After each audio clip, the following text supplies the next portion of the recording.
welcome everybody this week. I hope you all had a good week and enjoyed all this miserable weather we've had. I mean, they tell me it's great for cross-country skiing. I've never done that. So anyway, I guess there can only be a first time if I can borrow somebody's skis. I guess I'll lead off with a thing. I mean, this is the second time we've had this meeting. It's been a week. Last time we basically talked about the virus and how it's doing or how we're doing against the virus, and encourage everybody to wear their mask, in some cases even double mask, which I've tried a few times. It doesn't do very well with me, especially if you're going to try and talk. People can't understand you at all, you know. Well, anyway, anybody that's watching this, I hope it's interesting, and I hope it's, well, I don't know if it'll be entertaining or not. I don't think I'd want to say that, but I hope that, I know myself, I learned a lot from last week, and I hope that when people are watching this, they're learning a lot. Right now, I'm going to turn it over to our fire chief, our emergency management person, Chuy Morales, and we can see him now. For a while, all I could see was the firefighter's emblem, you know. So it's good to see you, Chuy. And I'll let you do. Thank you, Mayor. Thank you, Mr. Mayor. I don't know what it is about Thursdays, but my computer seems to always goes haywire on Thursdays. But moving along, thank you.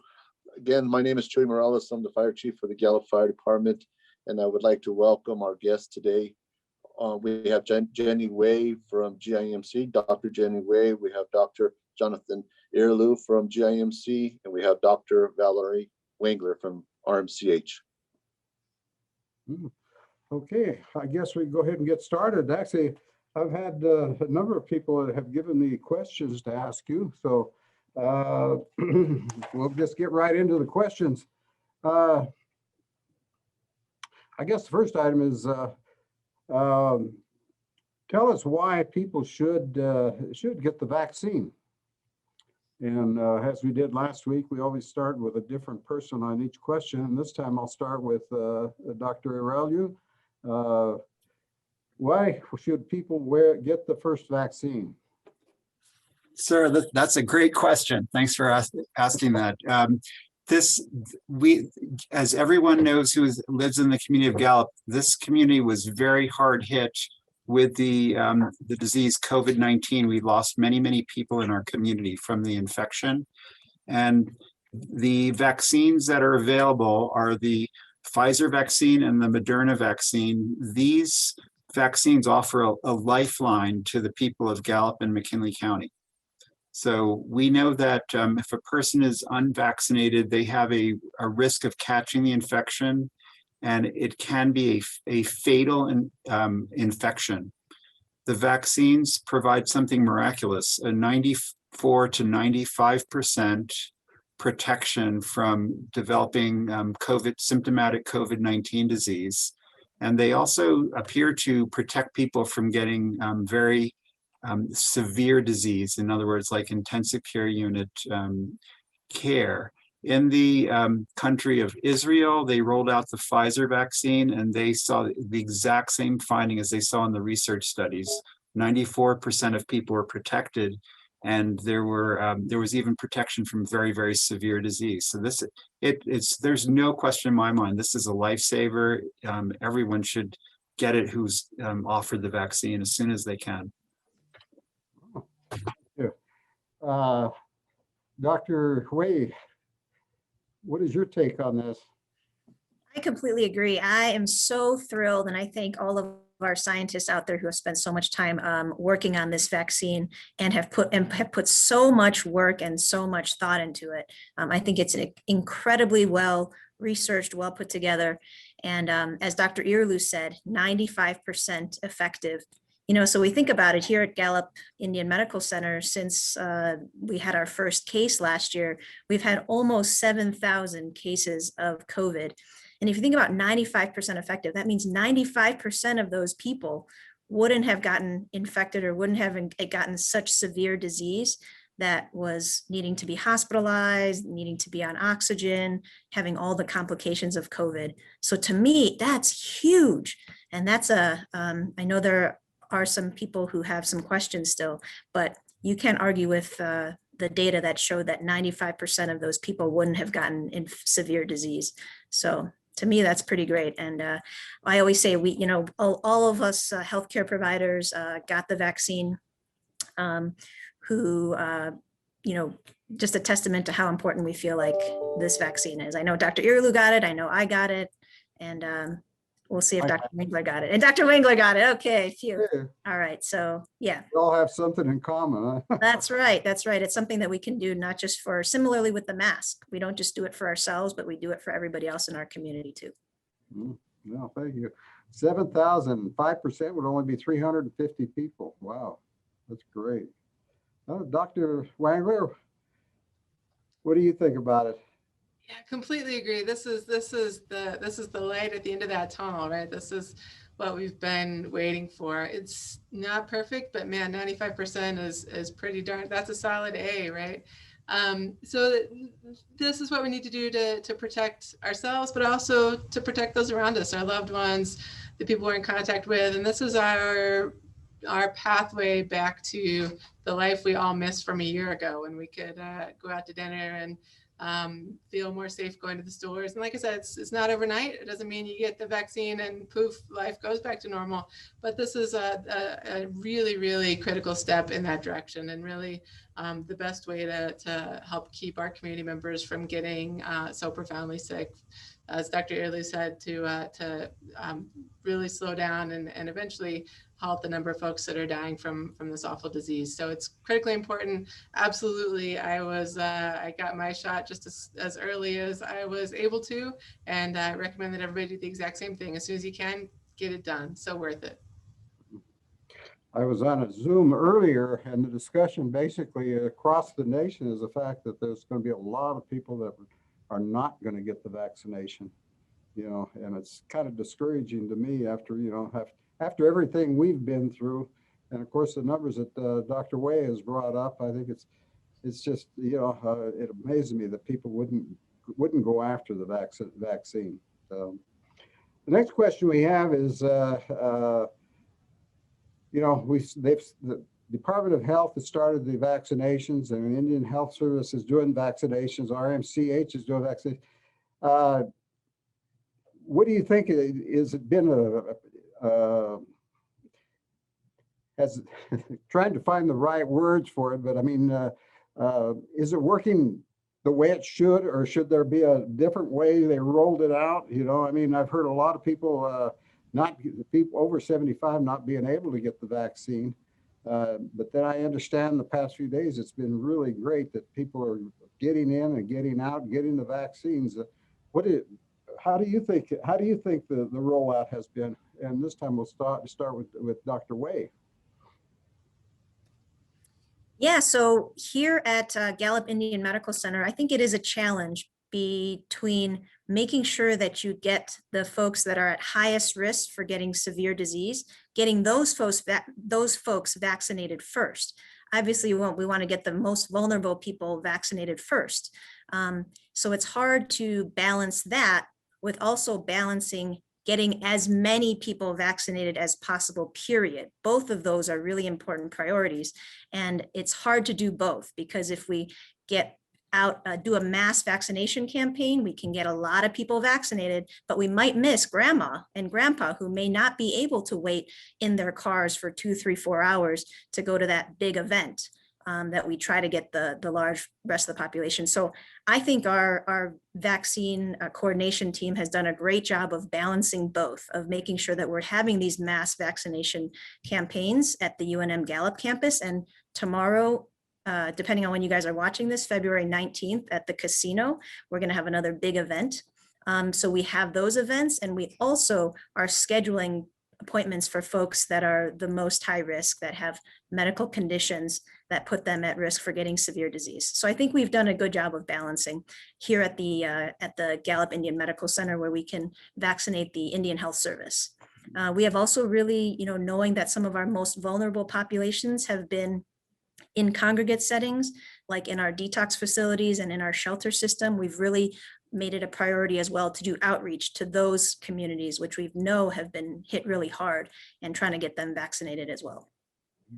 Thank you. Dr. Wangler. Yes, sir. You know, it's a really challenging thing to do. So if I had my way and I could wave my wand, you know, day one vaccine is available, we just line up the whole county and get it all done. Unfortunately, we can't do that. So I think that New Mexico has done a really good job. We're consistently near the top of the list in terms of the states that have most quickly gotten vaccine, received it and gotten it to into arms, as we say, gotten it to patients just as quickly as we can. And that's been our focus, and we've been really committed to doing that at RMCH as well. But I know that there are a number of people, a lot of people. When we look at the state website, there's still, you know, a couple of thousand people in the category that we're doing right now, which is the 16 and older with chronic conditions that haven't been able to get in for a vaccine. And I know that that's frustrating to people. I know that everybody wants it. The people that want it just as quickly as they can get it. And any day that goes by that they're not able to, it's a frustration. And I completely understand that. Means that there are a lot of phone calls coming in. Sometimes the phone's ringing for longer than we would like. Sometimes we're not able to get to those calls right away. That's frustrating for people.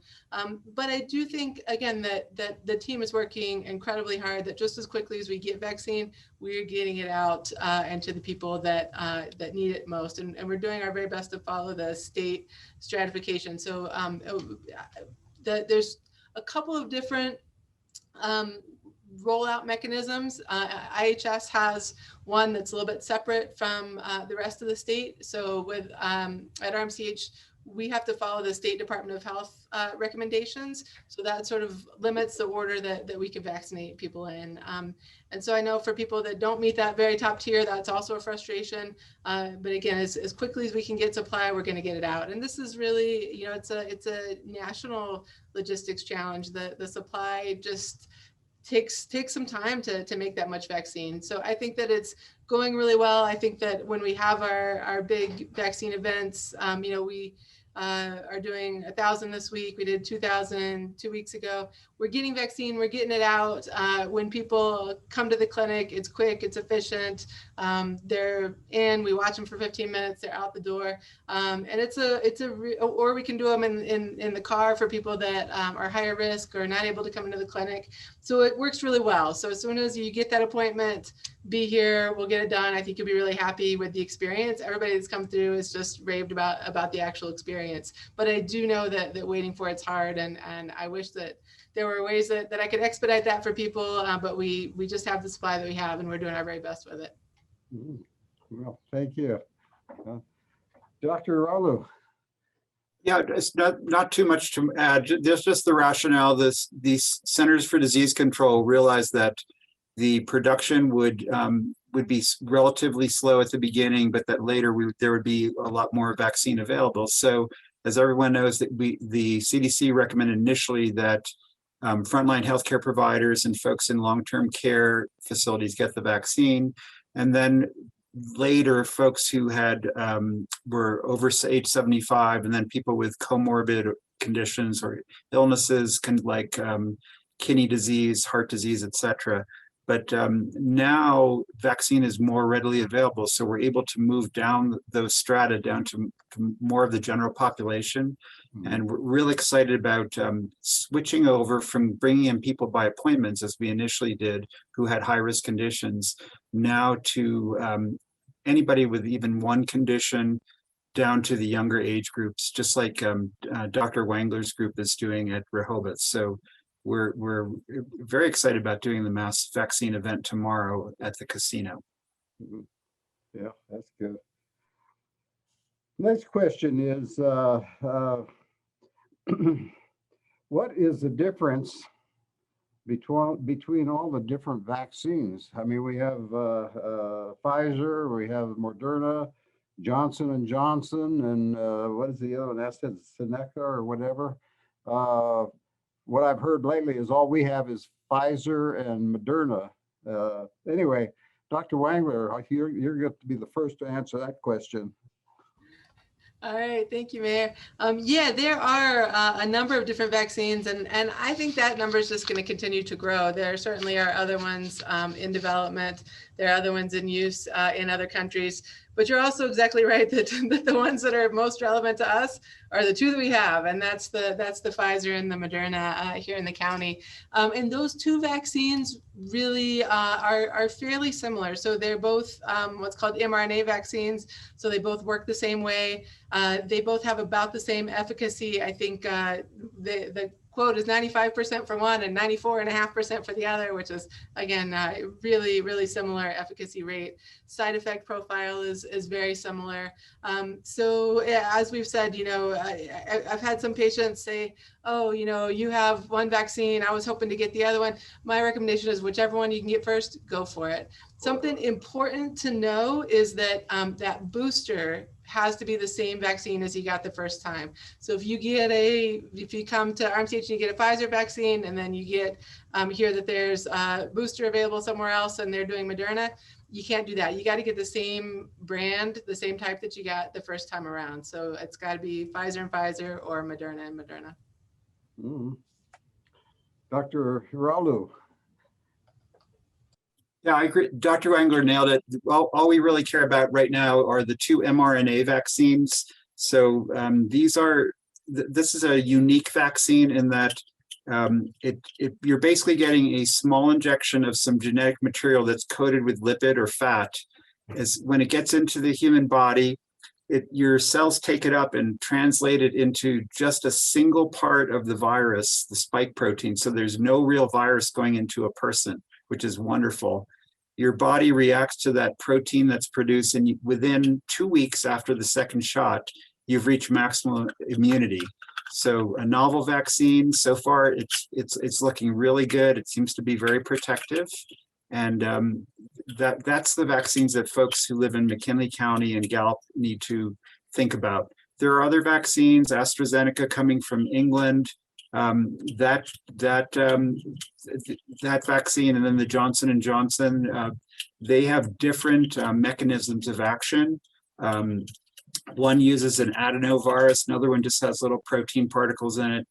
Don't worry about those. Right now, you concentrate on the Moderna and Pfizer vaccines. They are nearly identical in the way they work and the way that they're built, and they have the exact same protection rate of 94 to 95%. That's all you need to think about.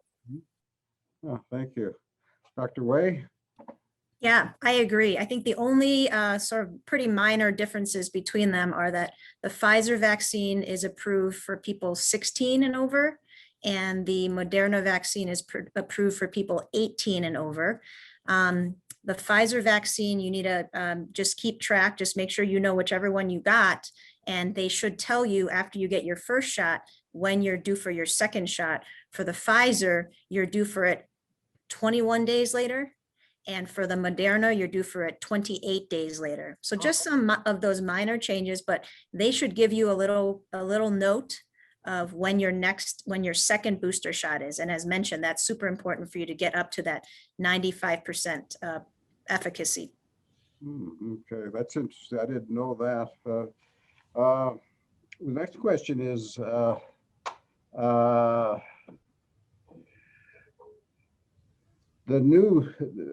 past few weeks, they've come up with new strains of this virus. How are our vaccinations able to fight the new viruses that are out there? I mean, have you heard, is there much literature that you've been able to read on that specific issue? And again, we'll start with Dr. Ralu, if we could, on that. Sure, I'll be glad to take that one. So the standard wild type strain, which is sort of like the original strain that spread around the world, the vaccine, the vaccines appear to work really well. The two messenger RNA vaccines that we were just talking about, Pfizer and Moderna, they've done some testing in the test tube, and there appears to be a really good antibody response. If you take the blood from people who've been vaccinated with those and throw it at some of the British variant, in other words, one that's called B117, the vaccine appears to work very well in the test tube against that one. The South African variant, the folks from South Africa know that the AstraZeneca vaccine does not work well against that, but we don't have that here. We don't use that vaccine in the United States, and we don't have, that virus is not widespread in this country. So for what's going on in America right now, the two vaccines appear to be adequate, and I strongly recommend taking them. It is known that the companies that make those two vaccines are already planning ahead. In case variants come along, they're going to be ready on really short notice to give a new booster to us. So I wouldn't put too much time worrying about the vaccine coverage regarding the current variants circulating. Things could change. We may need to get some boosters sometime soon, but for now, go for it. Get the Pfizer, get the Moderna, whichever one's available. Well, you kind of answered one of the questions I had further down is there going to be a booster that's going to be needed? And what you're saying, basically, it could be if the African or the English virus appears, then there might be a booster that would be added to it. Almost certainly. There will be a booster anyway.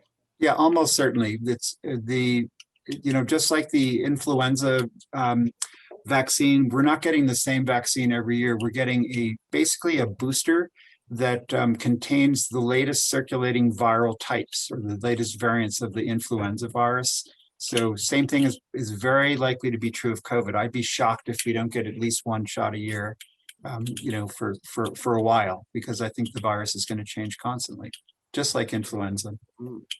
Thank you. Dr. Wengler. Yeah, Dr. Early did such a good job on that. I don't think I have anything to add, but I just wanted to back up for 1 second to what Dr. Way said about boosters. Sorry for getting us a little bit off track here, but I just wanted to give people a little bit of reassurance because so one of the issues that we've had at RMCH is, so we use the Pfizer vaccine. So you get your first vaccine, and then 21 days later, you're due for that booster shot, right? Now, because of some of the distribution issues and supply issues, occasionally we don't have that booster at exactly that 21-day mark. And what I don't want people to do is panic and say, hey, I didn't get it on day 21. My shot's not any good. I'm in trouble. So what the current guidance from the state is that while 21 days is the perfect time to get that booster, up to 42 days after your first shot is a-okay fine. So if there is a little bit of a delay on that booster, I don't want anybody to worry about it. 21 days is the perfect time, but if it takes another week until we have the supply in, that's going to be okay too. Oh, thank you. That's good information for sure. Because even myself, I'm concerned. I haven't had my first shot. I'm waiting till 1st of March, I think, is when I'm supposed to have it. And I thought, well, what happens if I'm not here or I'm and I can't get in to get it? Does that mean I have to start all over? But what you're saying is basically there's 42 days that, wow, that's quite a line. That's plenty of time to get it done. Dr. Way, what can you add to this? No, I don't have anything to add about the variants. I think everyone was concerned about the variants, and it's reassuring that it seemed that our vaccines right now seem to be effective against the variants. And no, I agree with what Dr. Wengler said as well. It's try to get the booster shot when you can, but if it needs to be a little bit later, that's okay. Yep. Well, the next question is, and I've seen this probably 6 or 8 times. The question is, if I have the vaccine, can I stop wearing a mask? And I mean, in my own business, I've had people come in with a mask and say, well, I've had the vaccine, and we still basically tell them you need the mask. But with that question, I'll start with Dr. Way. Yeah, I think that's a good question about what happens after the vaccine. When can we start to try to get back to a little bit more of a sense of normal before COVID? I think the important thing to know is that for us lucky folks who have been able to get the vaccine early on, that's really great. It's going to take still quite a few months for us to be able to get everybody else vaccinated. And so just as, the vaccine doesn't just protect me, it also, protects people around me. It's important for us to wait for everyone else to get vaccinated first so that we have as much protection as possible in the community. So I do think it's still important to wear masks. Let's hold out. We've come this far. Let's continue to hold out and protect ourselves and continue to do all the things we know that can mitigate spread until we get the supply, until we get all of our community vaccinated, and then we can start to, fingers crossed, start to kind of get back into more in-person appointments and other events. Get back to normality. Yes. Hey, Dr. Ralu, what do you think? Yeah, I agree. It is not time to stop wearing the mask right now. And when most of our population in McKinley County has been vaccinated, you really should get over 75 or even up to 85% of the folks vaccinated before you're going to see a really steep decline in the number of COVID-19 cases. When that happens in our county and things are really looking clean, there may be some guidance from the governor and from the CDC to stop wearing masks, but we're nowhere near that now. People really, even if you had your shot, you could still carry the virus and pass it on to a loved one. So we really need to be careful as a community and not take the masks off immediately as soon as we get our vaccine. Okay. Well, I got a question here, but I think we've somewhat answered it. What does the vaccine actually do? And can things get back the way they were before? I think that we kind of discussed that already. So let's skip that one and we'll just move on to the next question. We've had reports of people faking the vaccination cards. Do I need to be worried about what I do or what I do with my vaccination card? I mean, is that a big issue, or is that in fact, I don't even know what a vaccination card looks like. I imagine it just tells you what date you got it and what type of vaccination you got, and then the setup for the next day. But is there anything that you want to add to it? And we'll start with Dr. Wangler. Yeah, that's an interesting question, and that's something that I've seen come up. What I will say, first of all, don't fake your vaccine card. That doesn't make any sense. Second of all, one of the things that we have seen again is, our community's been so hard hit. People really want to get vaccinated. So we definitely hear concerns about. I know so-and-so, they went and got the vaccine. They don't really have any health problems. So I think that's important to mention for a couple of reasons. One, I think it's important that we, be patient with each other. Certainly a lot of people have health conditions that we may not be aware of, and they may very well meet criteria. Two, we all really have to do our part to respect the rules and respect the order that the CDC and a lot of people in a lot of different places have gone to great lengths to really think through how do we do this in the way that protects the most people as quickly as possible. And so if there is someone that isn't high risk that gets vaccinated, before it's their turn, remember that is an elder or someone that is at high risk that isn't able to get that vaccine. So it is really important that we all are truthful about where we are and get vaccinated at the right times. We do, if you come in for a vaccine, again, right now we're doing the 16 and older with chronic conditions. You have to sign something. You have to, disclose what that is on a form and sign that. And we do hang on to that. And per the state, we can ask for, a copy of the prescription or medical record or some sort of proof that you fit into that category as well. So be aware of that, and please, everybody, just do the right thing. Be honest about it. You certainly wouldn't want to put somebody else at risk because you were, forging your vaccine card or getting vaccinated out of turn or any of those things. We've come a long way. We've done a really great job as a community. So we just need to keep doing the right thing and protect each other. Dr. Way? Yeah, if I'm understanding the question correctly, that some people are kind of, getting, I think getting, they're putting their card on Facebook or something like that, and all of a sudden people are saying, don't do that because of, I don't know, other people will try to use it or something. I don't know why, but I mean, I guess, to show that they got the vaccine. yeah, Oh, I see. That's really interesting because as far as I know, I don't know of any policy right now that anyone's using to say that if you've gotten the vaccine, you are good to come into a store without a mask on, or you're good to, watch a movie at a movie theater. So I'm not sure what the benefit would be except cheating yourself. I don't know, because you're not actually protected if you didn't get the vaccine, of kind of faking that you got the vaccine.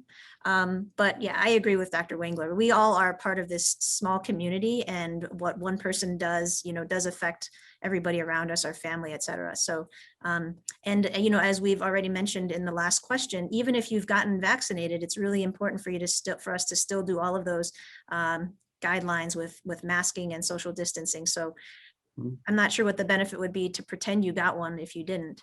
yeah. So. Dr. Rollo? Yeah, Mayor, I've heard concerns about people stealing the date of birth and the name off somebody's Facebook post and using that for identity theft. That's probably wise to keep that kind of personal information personal and not post like a date of birth there. But I don't see this concept of faking vaccination cards as a big deal right now. I just think the big deal is try to get yourself in for a vaccine, keep wearing your mask until the CDC, the governor tell us that we can stop wearing our masks. Right now, those are the things you should be thinking about and worrying about. I agree. And the last question basically is, I've heard a number of people that have complained about after effects, a headache or whatever, Is there anything a person should do before they get the shot or after they get the vaccination? I mean, take ibuprofen or Tylenol or something? For this one, I'll start with Dr. Ralu. The CDC says take some Tylenol or ibuprofen specifically afterward. You don't take it before, but usually what happens is you get your vaccine and somewhere around 3-4 hours later, your arm starts to sting and you feel a little bit of body aches. And it's often necessary to take some more of those medicines the next day. Usually by 2 days, 48 hours after the shot, people feel fine and they're pretty much back to normal. You can get some, I've had some people just felt so tired the next morning, they didn't feel like getting out of bed. So it's probably a good idea if you can help it, not to have to do something really big the next day, like give a speech or get married or I don't know, you name it. Don't plan on having a big day the next day. I like that one. Dr. Wengler, what do you think?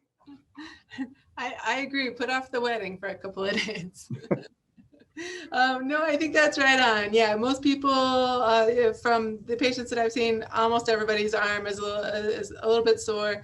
And then about a third of people will have some mild aches, headaches, nausea, some mild flu-like symptoms. So I think Dr. Ralu's right on. I think the best thing you can do is just be prepared and schedule around that a little bit if you can. So if you can make for a lighter day the next couple of days after, or a flexible day, because again, a lot of people are going to feel just totally fine and be able to do their normal stuff, go get married if they need to, but some aren't. And so if you can just sort of keep that in your calendar and remember that you might not feel your best for those couple of days, that's probably going to serve you well. Thank you. Dr. Way? Yep, I think it's all been said. Just the most important thing is kind of understanding that these are absolutely, expected side effects of it. It doesn't mean that anything went wrong. And just for the first 24, 48 hours, just kind of, it's okay to pamper yourself a little bit. Get some more rest, take some medication, have your partner pamper you, and maybe alternate the times that you guys get the vaccine or something. So anyway. Oh, thank you. That's the last question I have. I don't know, but you all probably get more questions than anybody else. I mean, what are some of the things that the average person doesn't know about that probably you could inform us on? I mean, is there anything that that you know of. I'll talk about Dr. Way on that one.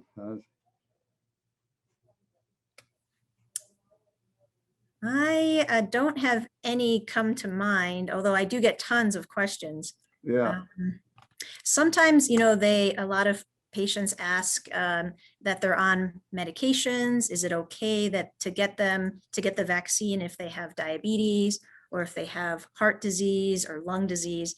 And an emphatic yes, those are the populations that might be the highest risk to get COVID or to get bad complications of COVID. So absolutely, we say that if you have any of those diseases, it's totally fine and in fact encouraged for you in particular to get the vaccine. There are very, very, very few medications that people take.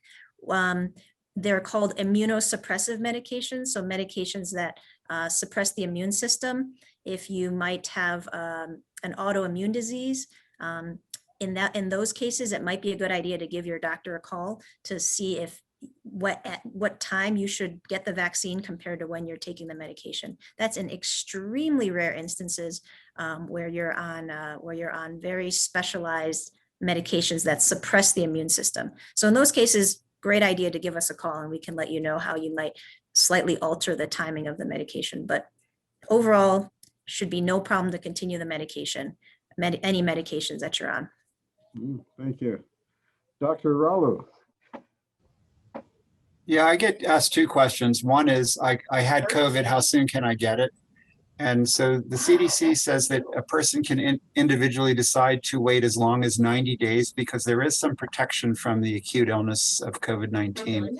But it's okay to get the vaccine as soon as you're in recovery. And so recovery means 10 days after the onset of symptoms, if it's been mild disease, the kind of disease you'd have if you stayed home, or 20 days if you had severe disease, had to be hospitalized, be on oxygen and that sort of thing. So the 90-day thing is elective, but you can get as early as 10 to 20 days after. The other one I get asked about all the time is the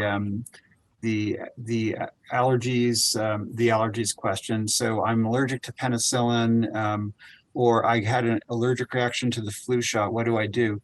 And the answer is you tell that to the vaccinator. And if the allergy was a serious one, a life-threatening one called anaphylaxis, where blood pressure goes down really low and somebody can't breathe, their lips swell up, they will still offer the vaccine, but watch that person very closely. And instead of watching just 15 minutes, they watch for 30.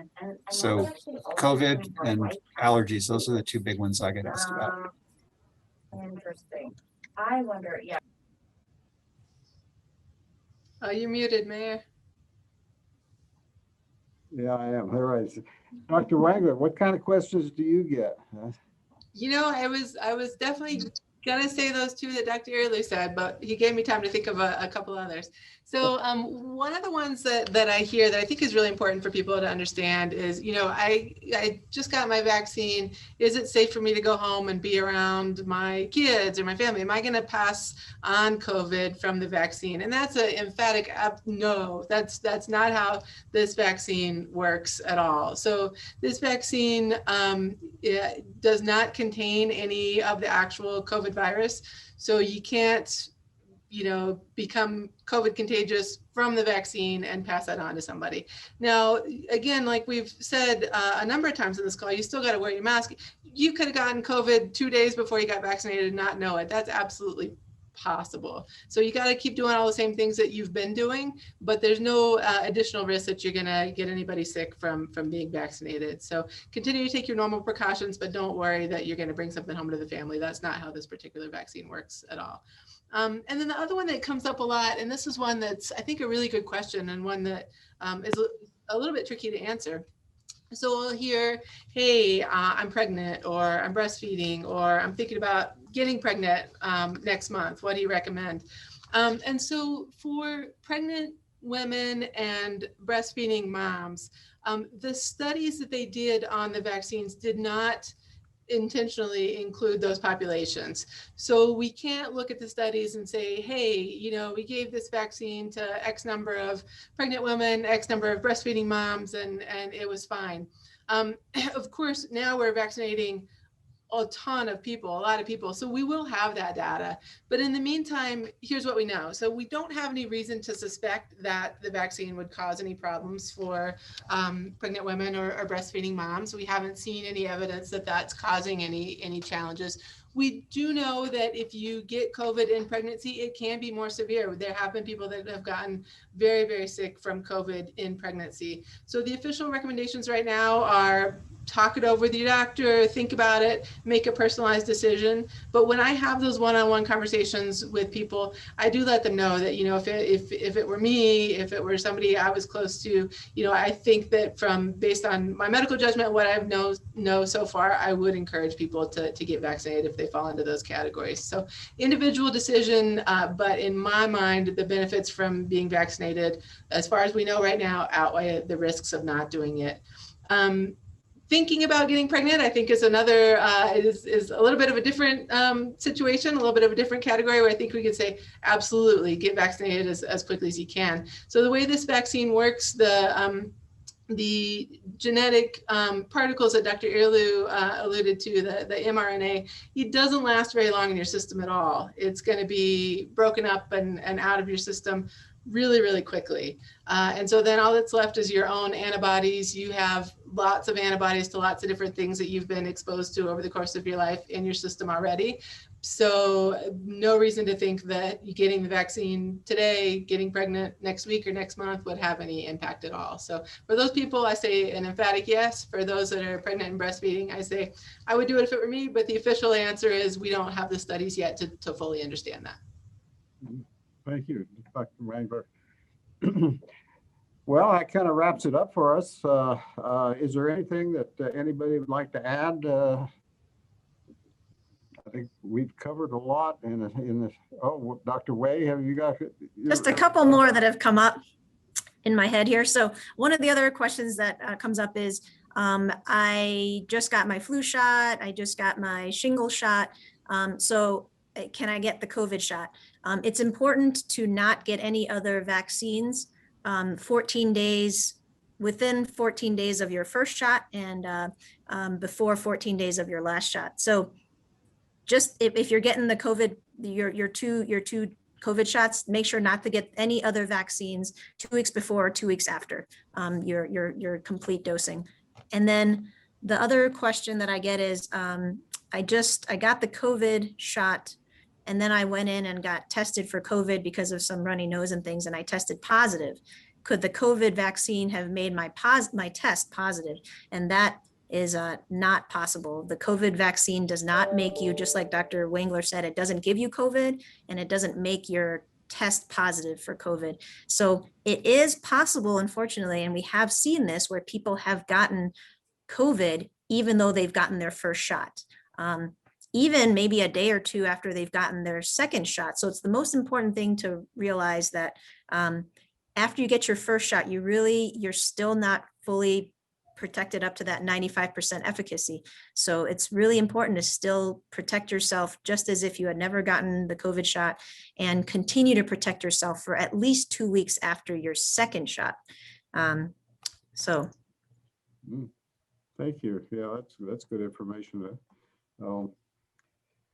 Well, Chewy, I guess it's up to you. I guess you're left up to wrap this up. So.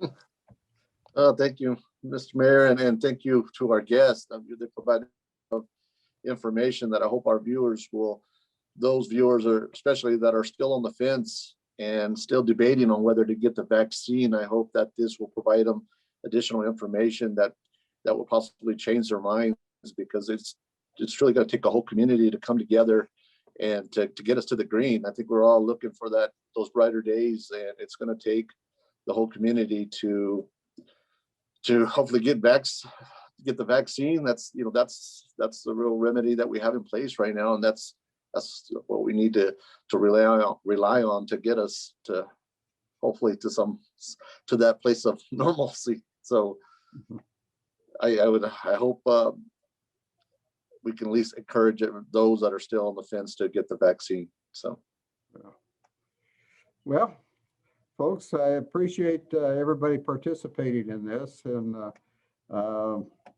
well, I'm sure that we'll be doing something later on. I'm not sure when, but we'll be in contact with you. And again, I appreciate everything the three of you have done. I mean, this past 10 months has been unbelievable, and I can only imagine what the 10 months has been like for you three. You're the first line people. You're the ones that we depend on, and I think you're doing a terrific job. So with that being said, goodbye all. We'll talk to you all later. Bye. Thank you. Bye. Thank you so much. So much.